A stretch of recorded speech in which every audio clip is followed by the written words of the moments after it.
நீங்கள் கூட தான் புரளி பேசுகிறீங்க.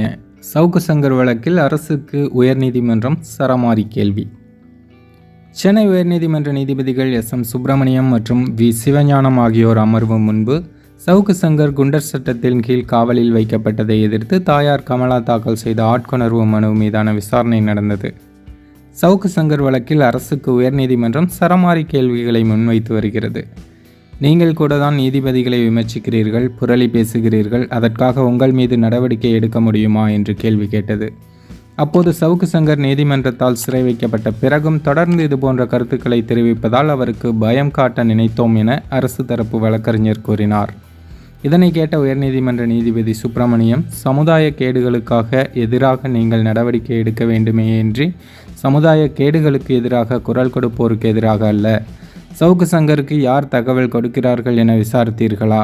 காவல்துறைக்கு எதிராக தகவல் கொடுப்பவர்கள் காவல்துறையை சேர்ந்தவர்கள்தான். அப்படி தகவல் தருபவர்களை தான் முதல் குற்றவாளிகளாக கருத வேண்டும். அவர்கள் மீது எந்த நடவடிக்கையும் இல்லை.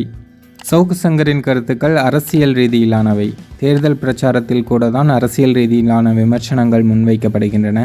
அதற்காக பேசியவர்கள் பொது அமைதிக்கு குந்தகம் ஏற்படுத்திவிட்டதாக குண்டர் சட்டத்தை பயன்படுத்த முடியுமா என கேள்வி எழுப்பினர். இதனையடுத்து சவுக்கு சங்கர் வழக்கில் தீர்ப்பு தேதி குறிப்பிடாமல் வழக்கு ஒத்திவைக்கப்பட்டிருக்கிறது.